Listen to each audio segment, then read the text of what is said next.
చంద్రముఖి రాజకుమారి కథ. ఒకప్పుడు ఒక మహారాజ్యం ఉండేది. ఆ రాజ్యంలో విజయపురం అనే రాజధానిలో విక్రమసేనుడు అనే రాజు పాలించేవాడు. అతనికి చంద్రముఖి అనే కుమార్తె ఉండేది. ఆమె రూపం చంద్రబింబంలా ప్రకాశించేది. కాబట్టి ఆమెకు ఆ పేరు వచ్చింది. చంద్రముఖి కేవలం అందంగా మాత్రమే కాక చాలా తెలివైన దానిలా ఉండేది. చిన్నప్పటి నుంచి పుస్తకాలు చదవడం, గొప్ప గణితం, ఖగోళ శాస్త్రం నేర్చుకుంది. రాజ్యంలో ఎవరికైనా సమస్య వస్తే రాజు ఆమెతో సలహా తీసుకునేవాడు. ఒకరోజు రాజ్యానికి ఎదురుగా ఉన్న అరణ్యంలో నివసించే మాయగాడు రాకాసి కాలభైరవుడు తన మాయలతో రాజధానిపై దాడి చేయాలని అనుకున్నాడు.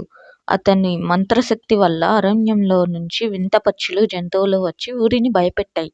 అప్పుడు చంద్రముఖి రాజకుమారి తండ్రిని అడిగింది, నాన్నగారు, నాకు ఒక అవకాశం ఇవ్వండి. నేను కాలభైరవుని మాయల్ని ఓడిస్తాను. రాజు మొదట భయపడ్డాడు. కానీ ఆమె ధైర్యం చూసి ఒప్పుకున్నాడు. చంద్రముఖి తన విద్యను ఉపయోగించి ఒక తెలివైన పథకం వేసింది. ఆమె మిత్రుడు విజయ్ అనే యువరాజుతో కలిసి మాయల అరణ్యంలోకి వెళ్ళింది.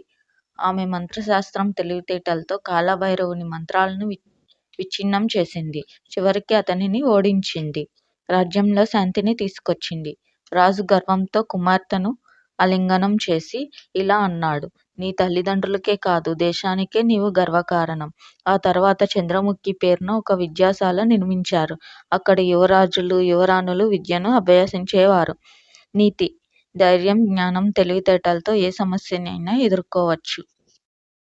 Thanks for watching. Please subscribe.